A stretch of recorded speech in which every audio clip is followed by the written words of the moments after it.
5 لوگ آئے ہیں، اسلحہ تھا ان کے پاس اور وہ پلین کلوز میں تھے. انہوں نے کہا کہ شاہریز کو زبردستی کہا ہے ہمارے ساتھ چلیں جیسے بھی ہیں آپ. وہ جن کپڑوں میں تھے انہی کپڑوں میں وہ ان کو اپنے ساتھ لے گئے ہیں. اور میں پھر نیچے اترا ہوں، بھاگا نیچے آیا ہوں.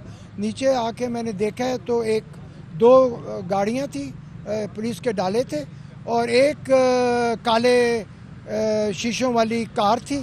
ٹویوٹا کار ہوگی یا ہونڈا ہوگی، کالے تھی، سرکاری نمبر پلیٹ لگی ہوئی اس کے اوپر. نمبر نہیں نوٹ کر سکے ہم کیونکہ اندھیرا بہت تھا. بزنس مین ہے، ٹیکسٹائل کا کام کرتا ہے اور ساتھ وہ لانگ ڈسٹینس رننگ بھی کرتا ہے. وہ ایک ریس ہوتی ہے، اس کا نام ہے ٹرائی ایتھلون، جس میں آپ سوئمنگ بھی کرتے ہیں، سائیکلنگ بھی کرتے ہیں اور دوڑتے بھی ہیں. اس میں انہوں نے حصہ لینا تھا. وہ ایسٹونیا میں ہونی تھی، اپنی وائف کے ساتھ وہ جا رہے تھے. وہ ایئرپورٹ گئے ہیں لیکن انہوں نے وہاں بتایا کہ آپ کی وائف جا سکتی ہیں، آپ نہیں جا سکتے کیونکہ آپ ایگزٹ کنٹرول لسٹ پہ ہیں. وہ ان کو وہیں جا کے پتہ چلا کہ وہ ایگزٹ کنٹرول لسٹ پہ ہیں. اس کے بعد وہ وائف کو انہوں نے گھر بھیج دیا. خود کچھ دیر وہاں گزار کے 3-4 بجے تک وہ ایئرپورٹ پہ معلوم نہیں اپنا سامان کا انتظار کر رہے تھے کیونکہ ان کی سائیکل لوڈ ہو گئی تھی اور سڈنلی ان کو بتایا گیا کہ آپ ایگزٹ کنٹرول لسٹ پہ ہیں. فلائٹ بھی ڈیلے ہو گئی تھی. وہ پھر گھر آئے کوئی 3-4 بجے.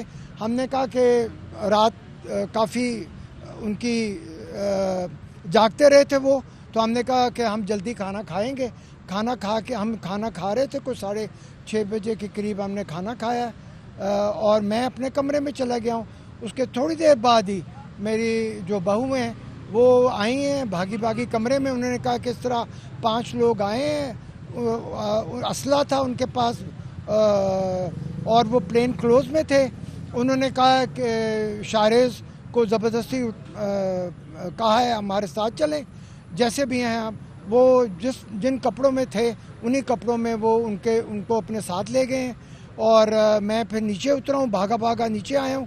نیچے آ کے میں نے دیکھا ہے تو 2 گاڑیاں تھیں، پولیس کے ڈالے تھے، اور ایک کالے شیشوں والی کار تھی. ٹویوٹا کار ہوگی یا ہونڈا ہوگی، کالے تھی، سرکاری نمبر پلیٹ لگی ہوئی اس کے اوپر.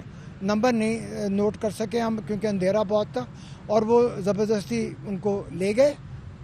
میں نے دروازہ کھولنے کی کوشش کی، آدھا کھلا دروازہ، لیکن وہ زیادہ سپیڈ میں تھے تو میرا ہاتھ چھوٹ گیا.